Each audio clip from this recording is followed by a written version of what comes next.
Forêt, un drill, a répété Donald Trump à l'intention du secteur pétrolier. Sur le plan international, si le président n'a pas parlé de la guerre en Ukraine lors de son discours d'investiture, il a abordé le sujet un peu plus tard. Une fois installé dans le bureau ovale de la Maison-Blanche avec cette mise en garde adressée au président russe Vladimir Poutine, négociez un cessez-le-feu ou votre pays risque d'être détruit.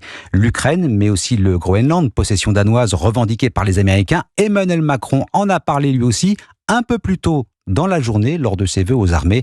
Un constat et un avertissement à ses partenaires. Les Européens doivent prendre leur défense en main désormais. Arthur Delaborde.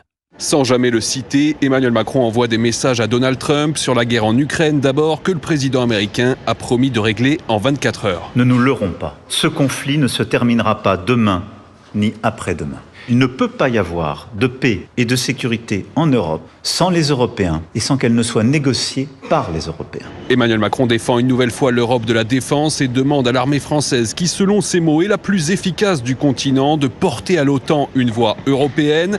Appelant à un réveil stratégique, le chef de l'État répond aussi à Donald Trump qui laisse entendre qu'il pourrait prendre le Groenland par la force. Nous devons reconfigurer notre présence dans le monde, y compris dans ces espaces où la fonte des glaces crée de nouvelles situations géopolitiques. Qui aurait pensé il y a encore un an que le Groenland serait au centre des débats politiques et stratégiques? Pour répondre aux nouveaux défis, Emmanuel Macron demande une actualisation de la revue stratégique d'ici le mois de mai. Il veut également mobiliser davantage de jeunes volontaires au sein de la réserve de professionnels. Arthur Delaborde du service politique d'Europe 1.